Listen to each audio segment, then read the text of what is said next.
Get into video. We're going to move into video later on because at this point, if we had video involved, it would make us look even more so like we don't know what we're doing. Yeah, terribly embarrassing. Maybe be terribly embarrassing. All right, we should have another caller on the air, but maybe we'll play some music. All right, let's get to a commercial break.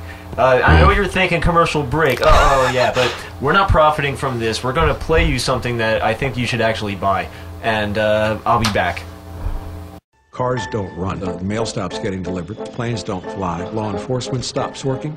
This is all part of the collapse. If you're in a camp and a bear attacks, you don't have to be faster than the bear.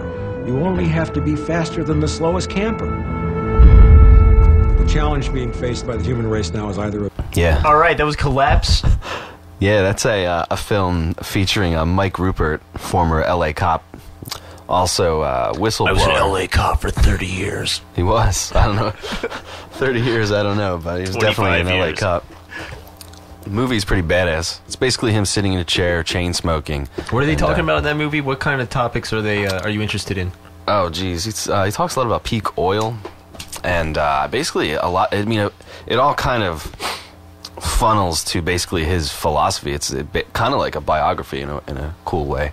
It's a really well-made film, and it's also about, he talks a little bit about his past as a CIA, a whistleblower, I guess you could say. He revealed during a public press conference his insider information about the CIA smuggling drugs into poor communities in L.A. It's just remarkable, because this guy right now, he's basically impoverished, you could say. He's, in a bad shape financially, like all of us are at this point in this country. So, in case if you don't know what peak oil is, peak oil is the point in time when the maximum rate of the petroleum extraction is reached. Like after this point, they won't be able to take as much oil as they used to, and it's based on the concept of, like how an individual oil well can do and where they think the oil might be and all that. Yes. And Mike Rupert thinks it's already happened. He thinks we're past that point. Yeah, they try to tell you that there's still gigantic oil reserves in Alaska and Pennsylvania and over here and over there, but there's it's just too still many nowhere stories near what we had before or something. Yeah, I mean, I don't know, you hear so many contradicting things. I mean, you can't really know at this point. At least someone in our position can't know.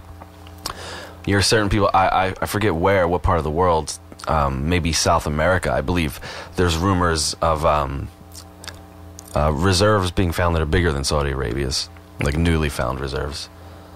But probably hype, Well, I am part of the No Peak Oil group. My group believes that the oil extraction will never enter depletion phase because it's kind of, it will constantly renew itself. Also, there's so much oil out there and we've only extracted a small fraction of it. Sure. We don't have to worry about peak oil for centuries. Well, it's just a panic. They're trying to control us. They're trying to get us to be in fear, and they're trying to have an excuse to raise the prices of oil. They're going to be like, oh, we're running out of oil. It's going to be $18 a gallon. You think global warming is kind of like a cover for peak oil? Like peak oil could be the real issue behind the global warming scam? Because it's clearly an attempt to take control of our energy and how much we use, and it definitely revolves around the idea of us consuming very little fossil fuels. So, I think it really could be a way for them to address, the globalists to address peak oil. I think that could be the real issue behind it. There's a man in the Midwest who's he's experimenting with putting windmill technology in cars. Wow. That sounds so crazy in my work. Yeah, and so this Midwesterner, he thinks that he came up with such a great idea. Why don't I put the windmill on the cars? And he put all these windmills and put all this shit on his car. And he thought he was awesome because he was charging his cell phone and he's charging a battery and all this stuff. He thinks he's going to save all of us by putting windmill technology in cars. This didn't end good for him, did it? No, a week later, some science geek comes out and he's like, what you idiot doesn't realize is that the extra push required to turn that fan, you're just causing more resistance for the car. So you're burning more fuel in order to make these to push through the air. You're making the car less aerodynamic, and in doing this, you're just transferring energy from one. You're just wasting energy. Wow. That's stupid. You're not catching anything. Wow. What a jackass. Yeah, what a jackass. So, stupid guy. let's get into another jackass situation. Here's when keeping it real goes wrong for conspiracy theorists. Wow. Let's hear it. No, there is no such thing, because any site that tells you something like that is actually owned by a subsidiary of the Illuminati banks. Is that a fact? Yes. Wow. Antidefamationleague.com. They're Wow. fucking Rockefeller shit. Yeah. They go after David Icke daily. They're in the business of defaming. And it's doublespeak. You know, they call themselves Anti-Defamation League because a good point, yeah. they're trying to put that in your head, you know, because that's how they work. They Sure. take control of the land by consent, not by force. They get us to want it. They get us to think it's a good thing. We invite their presence in our lives. It's so Well, not anymore. it's so mixed up, you know, because there is anti-Semitism, you know, which should be addressed, but at the same time, the Anti-Defamation League have proven that they're not the people to do it. They're only interested in, smearing people.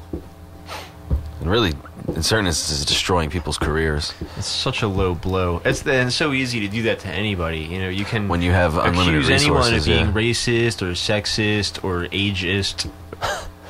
Yeah. Well, you're only 17, so what can you know about politics? Get the hell out of here, little kid. And then even if you're like 28, they'll still say that to you. You're just a little kid to them. Yep. 7-7, Oklahoma City, 9/11. Alright, let's get this one.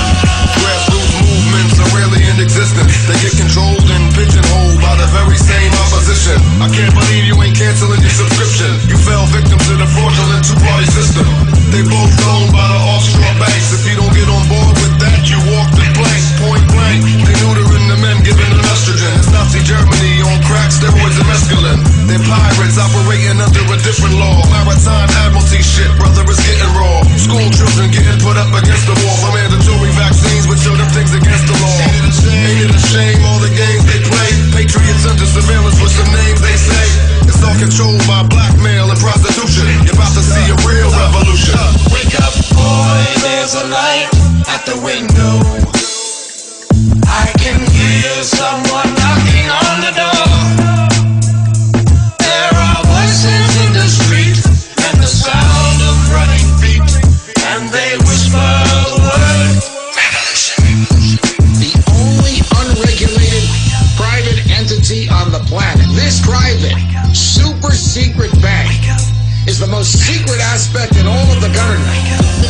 The time has come to bring you back to us now, like the prodigal son. Surely we can't stop fighting till we move as one in mind and purpose, straight to our victory, serving over the man behind the curtain. So we reach out to wake up those willing to speak out and take action before we get the camps and the rations. Good and evil clashing in the 21st century. Make a choice now. Will you be a friend of an enemy of the true revolution against wicked institutions? They done set up the rulers. The evidence plentiful. Just read what they plan to do to us. In short, remove us from the planet, but we rock from the That is Payday Monsanto is the man's name. From what I understand, he's local. He's actually from the area, Philadelphia. He's from Philly? From what I Payday understand, Monsanto. Look that up. Yeah, Google definitely. it. Our good friend Bradley Tomaszewski actually had hung out with the guy a few times. Can't imagine why he didn't keep contact, but that's a story for another day. He's it's amazing. He's such a talented artist, you know.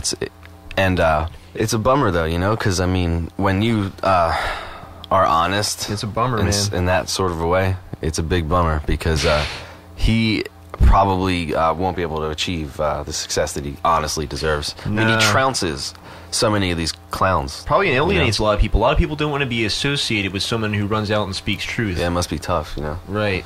So why would you, and also why would you want to enter a contract? You know, like Right. Payday Monsanto, he's not going to, become a slave. Yeah, they'd probably make him change that name. He's a first sovereign of all. individual. I mean, you dare not.